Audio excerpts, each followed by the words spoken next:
Canal Police.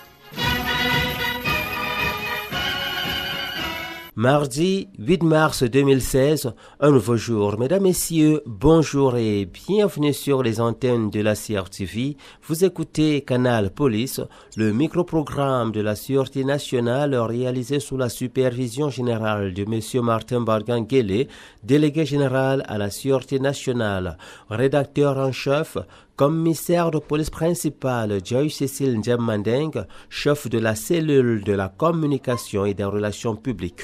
À la présentation pour vous servir, je suis l'officier de police principal Antoine Etungoti.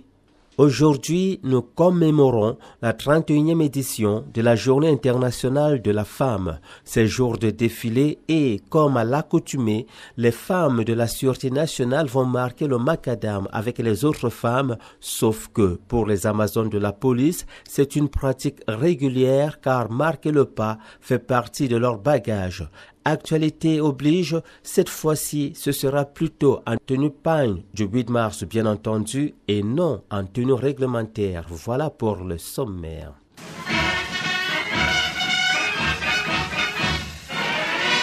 Mesdames, Messieurs, une fois de plus, bonjour.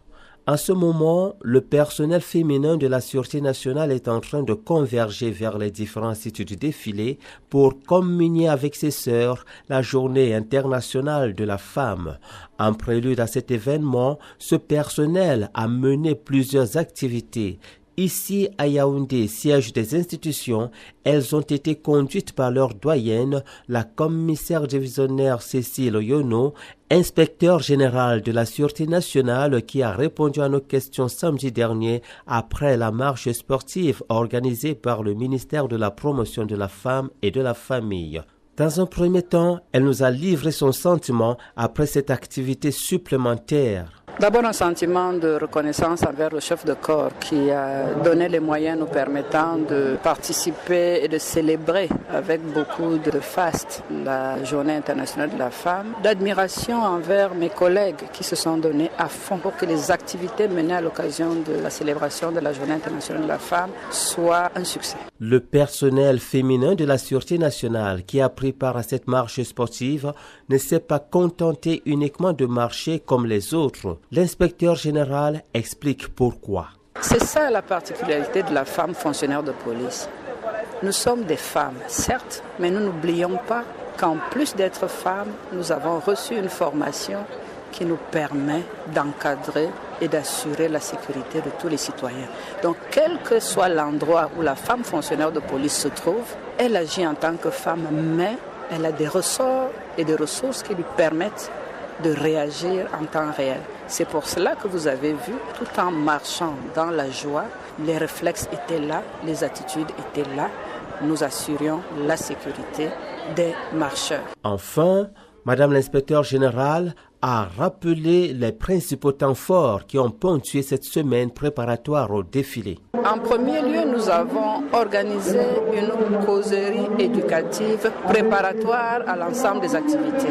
Au cours de cette causerie, nous avons expliqué à nos collègues ce que nous allions faire et le bien fondé de ce que nous allions faire. Nous avons aussi expliqué, nous avons discuté, nous avons échangé sur la manière de concilier la profession de policier et la situation d'épouse, de mère, de chef de famille, bref, la conciliation fonctionnaire de police et vie de famille. Ensuite, nous nous sommes dirigés vers le centre de santé parce qu'un corps sain permet de bien travailler.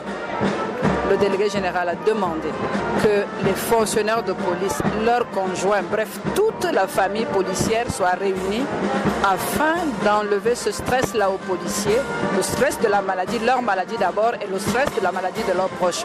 Ensuite, la fonction éducation a pris le dessus. Nous sommes allés dans les lycées, au complexe éducatif L'Excellence à Odia, où nous avons échangé avec les jeunes sur l'éducation à la citoyenneté, le respect des emblèmes et tout. Nous avons échangé sur les dangers de la cybercriminalité, la consommation des stupéfiants sous toutes ses formes. Et nous avons présenté à nouveau la compagnie de sécurisation des établissements scolaires et universitaires créés par le chef de l'État. Les dames assistées de nos collègues hommes se sont rendues aussi dans un lycée technique de la place et lundi au lycée de Etoubébé. Aujourd'hui, nous sommes à la marche et nous n'oublions pas que nous allons défiler le 8 mars au boulevard du 20 mai et qu'ensuite le chef de corps nous offre un repas de corps auquel nos collègues masculins sont invités. Merci, Madame l'inspecteur générale, commissaire divisionnaire Cécile Oyono. Bonne fête à toutes les femmes et rendez-vous dans un instant au boulevard du 20 mai pour le défilé Grandeur Nature de Yaoundé. Sur ce, s'achève Canal Police. Technique, Brice Inson.